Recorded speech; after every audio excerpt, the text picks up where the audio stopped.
Okay, this is Todd. Let's talk about overloading the reaction roll. If you've watched some of my videos, and if you haven't, start watching.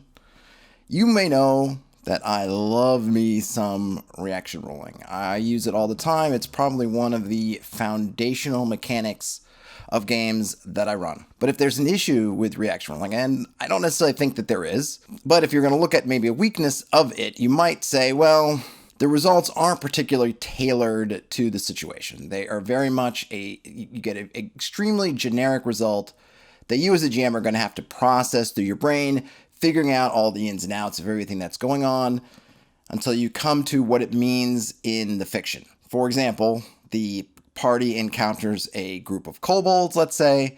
You make that reaction roll, you get a 12. 12 means generally that they are super willing to help, potentially even hire themselves to you or volunteer to be hired, become allies. That's how much you have impressed them positively for whatever reason. But you as the GM may look at that and say, well, does it make sense for this situation? Or what does that mean in terms of them? Well, that these guys, because of these things in my fiction, I don't think they're just going to say, hey, we're going to follow you, particularly when at this particular juncture, maybe you're invading their lair or doing something else that's hostile. So maybe they're really helpful, but what does that really mean? Or even if it's just out in the wilderness, I don't know what that means in this particular, in this particular case. Do I want this? Do I not want this? There's a lot of mental work you have to put in there. Or at least you have to process a few different steps before you take that 12, oh, this is really positive, and turn it into a result. Maybe like a little bit more definition in there, a little bit more detail. Maybe you want to tweak those a bit. And my answer is, well, you can. And that's what I'm calling overloading the reaction roll. By what I mean by overloading is taking those general results or that general table of potential results and either expanding upon them, which I think is one method you can do. You can, which I think is really handy, is you can create a custom results for particular species or factions. Faction could be a species, I suppose. That might help define for you a little bit more what those reactions mean, give you a little bit more granularity, let you, in a sense, pre-make those decisions about what things mean. Rewind this example of the kobolds. So let's say I have a particular group of kobolds. We'll call it kobolds of the tribe of the scaly eye. Let's say that these are these particular kobolds that inhabit this area the party's moving through. As part of my DM prep, I create a little reaction chart for them. And I can say, okay, well, 12... that usually is just super helpful, want to join the party. Well, they're not going to do that. But what they are going to do is they're going to be helpful. What could they be helpful about? And not just have one, hey, they're 12 is just helpful. Maybe I say, okay, on a roll of 10, they're going to show somewhat of a submissive or passive stance. And if players come upon them, they're maybe going to back up a little bit or kind of put their hands up as if to say, hey, we're not your enemy, or we're not aggressive towards you. On an 11, maybe they take that further and they actually volunteer to kind of parlay if somebody speaks kobold. And I can even write in even more detail of here are the things they might share with you. So I might think about, okay, on 10, they're just going to kind of back off, show that, hey, we're not going to fight. We're going to let you pass on through. Maybe on 11, I say, okay, they're willing to share certain details. They're willing to parlay, and they will give you a quick path through this forest. So if I'm doing say a hex crawl type of situation, and they're just passing through, and these guys are just there, not only will they be kind of passive, they'll back up, but they'll actually tell you, hey, here's how to get out of here. If we can put you on the path to get out, because frankly, from their standpoint, maybe that's better. These guys are dangerous. Clearly, they're in awe of them in some way. We're just going to let them out. Go along your merry way so we can go back and doing our business. But maybe on that 12, maybe there's some secret that they have. Maybe there's a secret desire that they have. Maybe it could even be an adventure, a little hook for an adventure that only is going to show up just once in a blue moon. The party could probably get there if they did a lot of haggling and finagling and favors, but if you rolled that well on this one and you get that, then maybe they're just going to go off the bat. Maybe they'll say, hey, please come back to our center where we live, our city, our town, our village. because the elders, oh, you amazing adventurers, you come back to our home because we need your help. And they only get that on a 12. And that could be something that, again, maybe if they had bartered, given out gifts, done other good deeds that these kobolds would have seen, maybe they would have been able to get there. But they rolled so well that, hey, the kobolds just give that up. And then you can have the same thing as you scaling down that reaction. You might, on the general table, it's just like, hey, they're aggressive, and then at some point, like 2 attack on sight. But that might not work for your kobolds. So you think about, okay, well, they're not going to attack on sight. Maybe they're going to play like they're retreating. Maybe that if we had the equivalent level of rolling a 10 was, okay, we're going to back up and we're going to say, hey, we're not your enemy. We don't want this fight. Maybe on a, say, a 4, they're going to kind of do that same thing.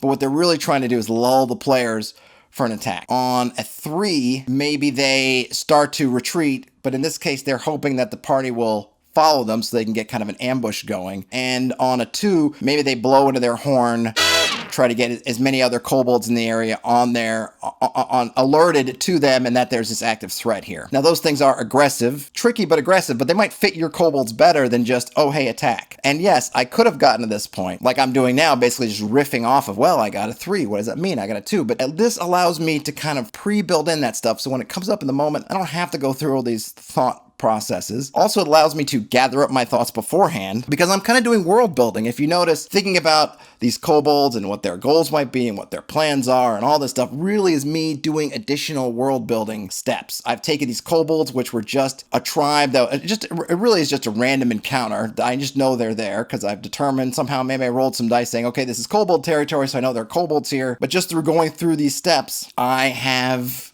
created more lore about them and more stuff about them that the players can interact with down the line. And they may never get to that 12 that, hey, we have a mission for you. But maybe it's there down the line. Maybe I can pull that in afterwards, or even now I can start thinking about, well, what might that mission be? What do they fear?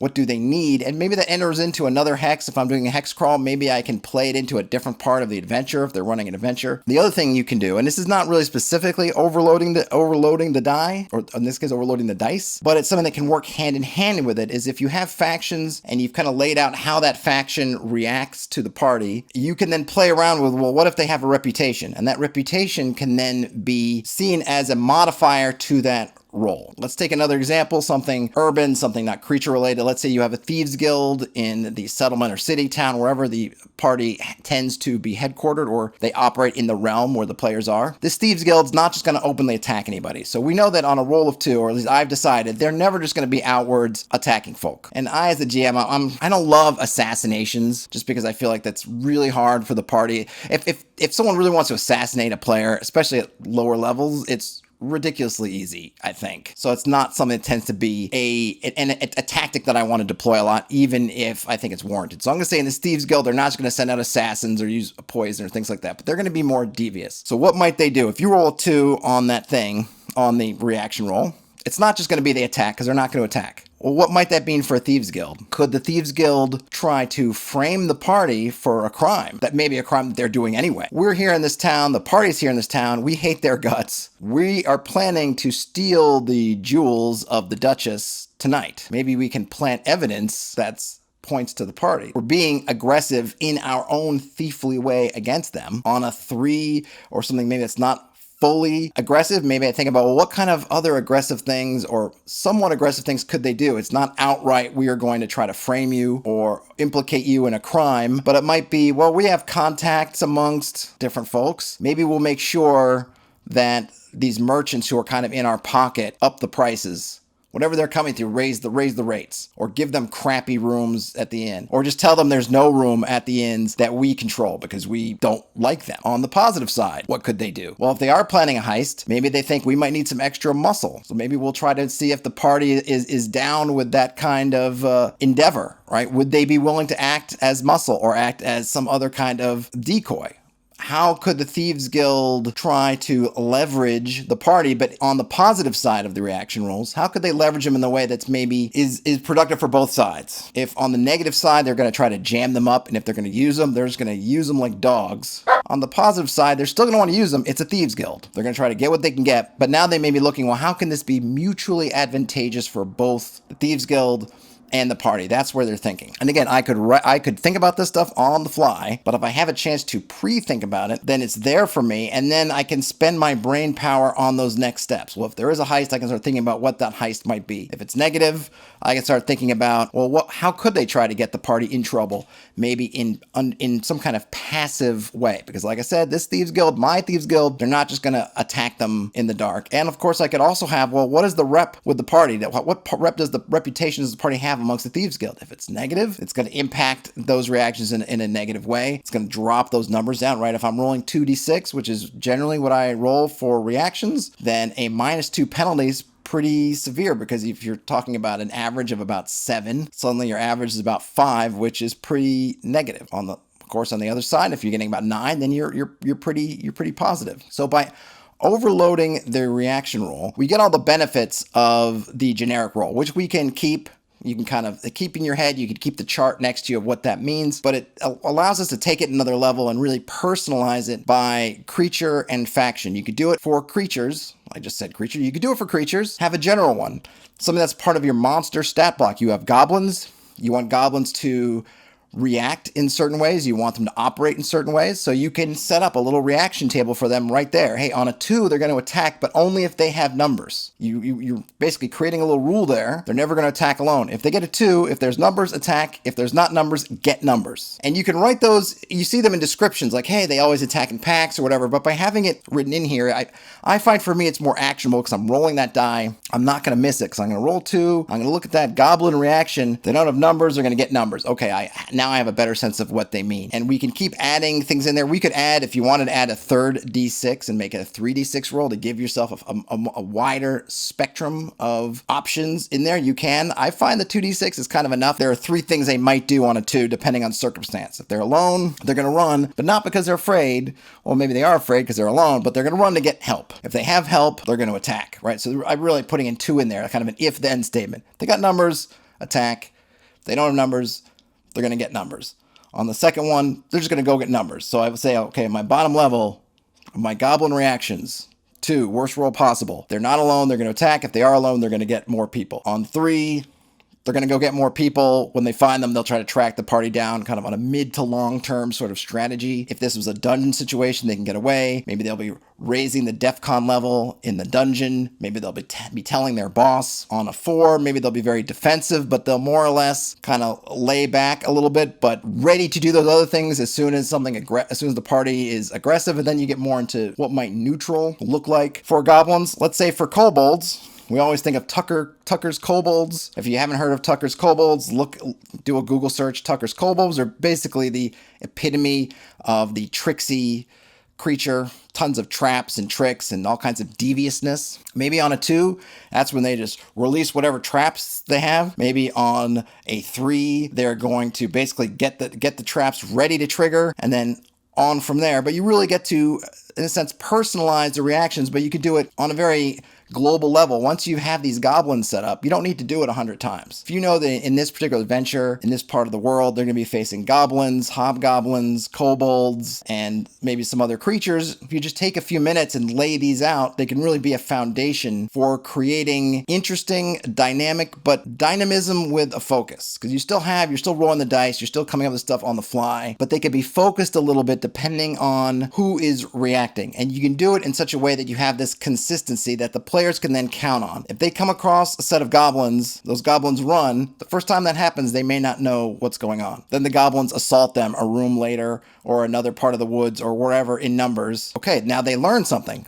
Next time they see the goblins run, hopefully they're thinking about, okay, what had happened last time they ran? Maybe it's the same thing. You can build up these behaviors. And that's the stuff I love as a DM. When I've been playing with the party and they've been playing against certain adversaries, and each side is kind of picking up stuff that the other ones tends to do, picking up those tendencies, those tactics, and start to really kind of get in there and grind, and the party can really take advantage of the lessons that they have learned. And then, of course, there can be those times where you get to play on that. Or you have a very wily goblin commander. This time they run and they go against type, because this particular NPC, maybe he overrides the general reaction rules. You can also set up these reaction rules for factions, and you can tailor the reaction results to what those factions would do. So you don't have to have a faction that is the United Brotherhood of Farmers roll a 2 and start attacking people unless they are militant. Otherwise, maybe they'll do something like protest outside the inn where the farmers are, or where the party is, because they burnt down some farmers' fields, or they didn't pay the farmers for staying in their barn overnight one time, whatever. You can really tailor them, but they're still dynamic. That is overloading reaction roles. Let me know if you find that useful. Let me know if you feel like it's something you would do in your game. As always, I am trying to march forward and get towards the 1,000 subscriber mark. So if you enjoy these videos, I would really dearly appreciate it. You would give them the thumbs up, hit subscribe, and become a partner with me on this D&D and OSR and tabletop role-playing journey. Whenever you're watching or listening to this, have a great rest of your day, night, evening, or morning. Game on, and I will talk to you later.